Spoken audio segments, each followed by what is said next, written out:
All right. So we've all been there, right? We're clicking like two, three, four times to get to that thing we need. And it happens every day and it can happen multiple times a day. So I want to talk to you real quick about why adding links to your calendar events is important to you as a business owner, consultant, whatever it is that you do. So real quick, I'm Adam Moody with Oasis Optimization.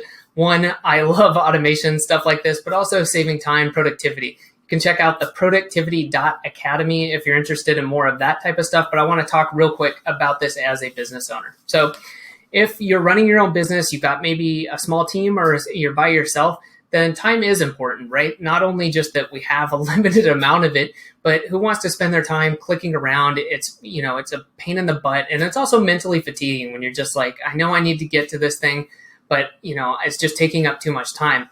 So adding links to your calendar events does two things. One, it's going to force you, hopefully, to start using your calendar so you're more realistic about how you're using your time and how much time you actually have available.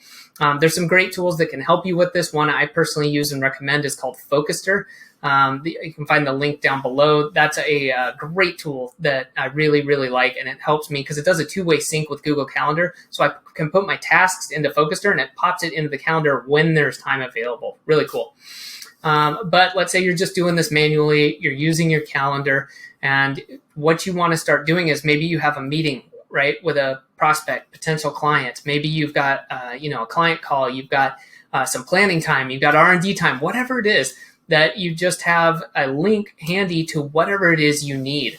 And so do this when you set up the event. Now, the biggest time saver, of course, comes from these recurring meetings you might have, again, where maybe it's a client call, maybe it's a weekly team meeting, but have those links so that you don't have to go in and maybe open up your project management software and then click on the right space and then drill down to the right area and the right note, whatever that is.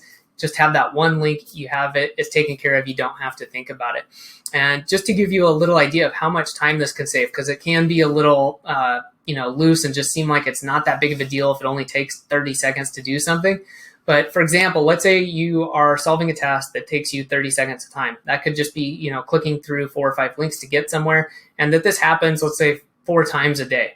All right. So I whipped out the calculator earlier. If this happened throughout the year, you will end up saving yourself 1.5 days worth of working time. And that's just that one task. So you start thinking about this, how much time you spend doing all of these little things. So that's why in the moment, it may seem like a pain in the butt, like, I don't want to go find this link. I need to get started. Take that 30 seconds or a minute, grab what you need, put it into the calendar event, especially for recurring events, and start saving yourself some real time, right? This stuff is great. It's not only a time saver, it makes others happier, right? It makes you more in control of things. You feel like you're on top of it because you will be, and less like mental overhead and fatigue on all of this stuff. So hopefully you start implementing this stuff and saving some time.